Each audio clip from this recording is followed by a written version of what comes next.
We were actually introduced to the comprehensive soldier fitness shortly before deploying out here to Iraq. When we were back in the States, it was more of a check the block kind of thing. They talked about it, trying to get everyone to sort of understand, but it wasn't a really big deal. You didn't really understand how much having the 5 pillars really meant till you're out away from your family and your loved ones, all of your support. And then you've got to rely on your 5 pillars to kind of guide you in the rest of the way. Hello, I'm Lieutenant Colonel Daniel Johnston. I'm the brigade surgeon here for the Enhanced Combat Aviation Brigade, 1st Infantry Division. We're currently standing outside of the Taji Warrior Resiliency Campus. This is the first ever resiliency center that's been built and constructed in a deployed environment. The Resiliency Center really embraces the 5 pillars of comprehensive soldier fitness. Those 5 pillars are the physical, the emotional, the social, the spiritual, and family. What we found is if we embrace those 5 pillars in our individual soldiers' lives and we look to enhance those aspects of their lives, the soldiers become more resilient and they become stronger.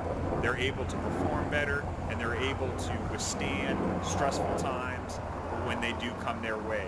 And the way that we do that here in the Resiliency Center is we incorporate a chaplain office and a chaplain free store where they're able to come in and get items that have been donated to the brigade. We have combat stress, so we have a psychologist or a psychiatrist here on staff. We have medical, myself, able to see patients for medical reasons. I also do nutritional counseling and really target the prevention and wellness side of the soldier's health.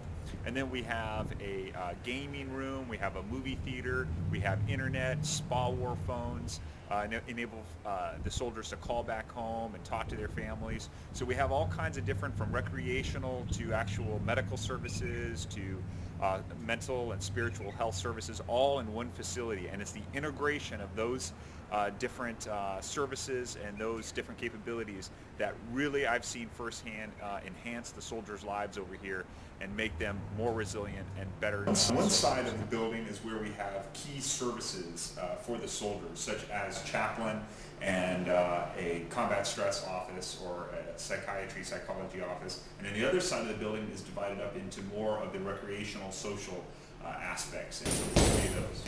This is the physical room in here where soldiers can kind of get away, a little bit of a relief from their stress. And now this is the computer room that's inside the Taji Warrior Resiliency Center, which gives soldiers a chance to come in, get access to commercial website sites that are often blocked at work, and be able to just kind of relax and check their email. And this is the library inside the Resiliency Center. Soldiers use this for a combination of reading and also studying and just having a real quiet place to kind of get away and collect their thoughts. So it's a great room, and again, overall helps improve the resilience of the soldiers here. Okay, now we're in the room that houses the webcam individual rooms that offer soldiers a little more privacy for Skyping back home, communicating with family and friends. So again, helps both the family and the social pillar, and again, all built. Okay, now this is the actual movie theater in the back of the Resiliency Center. Very, very comfortable. Gets a lot of traffic at night. Soldiers come in, they get their friends together, some of the people in their unit together, and they can set up movie night, make popcorn. And okay, this is like a game room in the Resiliency Center. This gives soldiers a chance to come in, play video games, play against each other, have some good social camaraderie. And again, all this was constructed by them. And okay, I'm now standing in the backyard of the Taji Warrior Resiliency Center, where we put a big emphasis on the physical pillar through this obstacle course that's set up back here.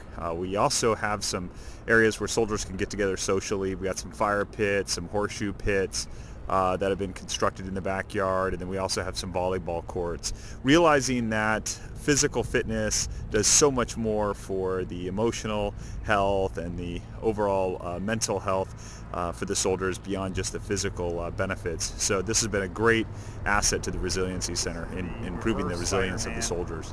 Where we go backwards up the Saddam Hussein bunker. Sounds like we're getting some cheers.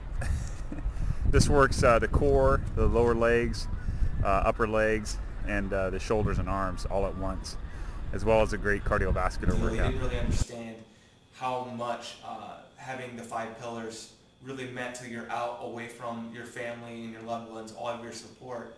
And then you've got to rely on your 5 pillars to kind of guide you in the rest of the way to deployment.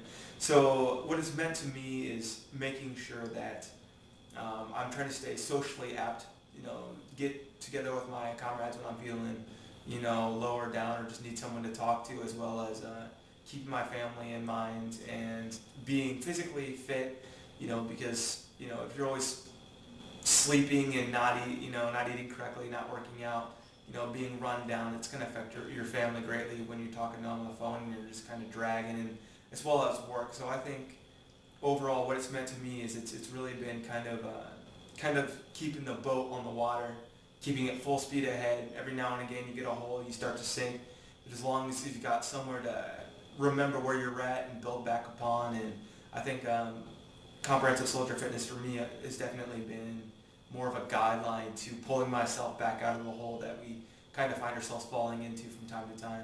It's been a great program. I've really enjoyed getting to learn more about it and seeing how it really affects. It's just the scientific matter behind it, how everything seems to fall into place. And it's absolutely correct, when one place is hurting, another place, you can rely on your strengths to help fix your weakness. But if you let that weakness sit there for too long, you're going to start chiseling into your other pillars. So it's definitely been. Okay, so that concludes our tour of the Taji Warrior Resiliency Center here in Iraq. I hope you can appreciate the consolidation of all the various resources that have really enhanced the overall comprehensive soldier fitness of our soldiers, increased their resilience, and it's been that integration of the various facilities and making them more accessible, whether it's personnel or services, that has really improved the quality of living here in Iraq. And I think it's a model that's easily duplicated in other parts of the world for the Army. And thanks for joining us on the tour.